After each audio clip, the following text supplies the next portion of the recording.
वर्षात शाला बांधिवली.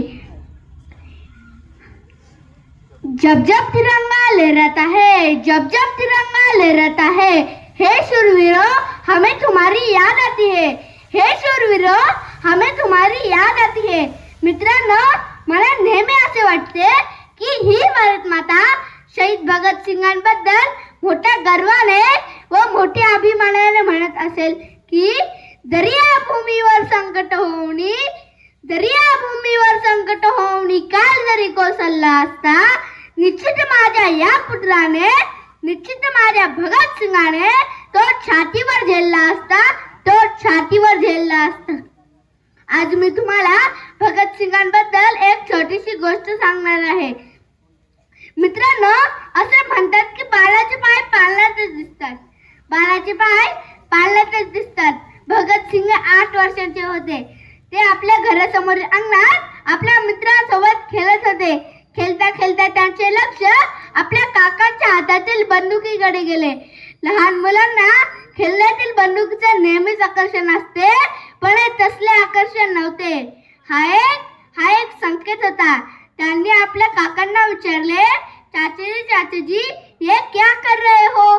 त्यावर काका म्हणाले, बेटा भगत, मैं तो आम के पेड़ लगा रहा हूँ और इसको जो आम आएंगे वो हम सब मिल बांट कर खाएंगे.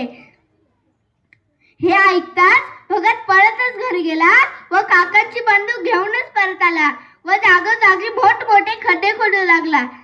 काकांना प्रश्न पडला की भगत इतका उत्सुक त्यांना गड्डे का खोदत आहे.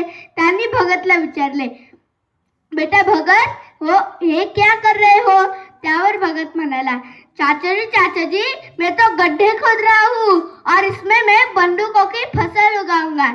मित्रांनो, मला आश्चर्य वाटले की 8 वर्षाचा मुलगा खाऊ खायची सोडून, खेळणी खेळायची सोडून देशाच्या स्वातंत्र्याची भाषा करतो व काही दिवसातच बंदुकीची शेती करून पाहणारा हा मुलगा क्रांतिकारक चळवळीचा आधारस्तंभ म्हणतो आणि असे म्हणतो, ये देश हमारा है, यहाँ से चले जाओ वरना गोली खाओ.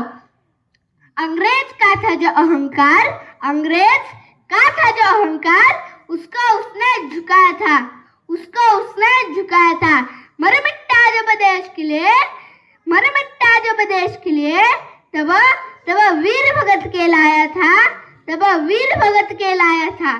कैसे कैसे भूल जाऊं उनकी शहादत को, कैसे कैसे भूल जाऊं उनकी शहादत को, जिसने जिसने मरते दम तक जय हिंद कहा था, जिसने मरते दम तक जय हिंद कहा था.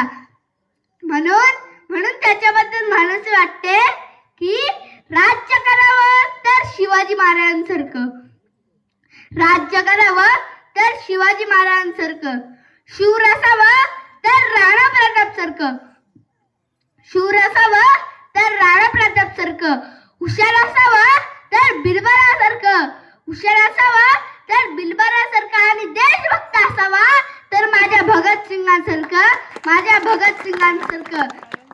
मित्रांनो, भगतसिंग फक्त 21 वर्षे जगले. त्यांनी आपल्यासाठी बलिदान दिले, फासावर चढले. फासावर चढण्याच्या आधी ते म्हणाले होते की जिंदगी तो खुद के दम पर ही जी जाती है, जिंदगी तो खुद के दम पर ही जी जाती है, दूसरों के कंधों पर तो सिर्फ जानाजे उठाए जाते हैं, जानाजे उठाए जाते हैं. या क्रांतीवीराला माझा कोटी कोटी प्रणाम. जय हिंद, जय महाराष्ट्र. बोला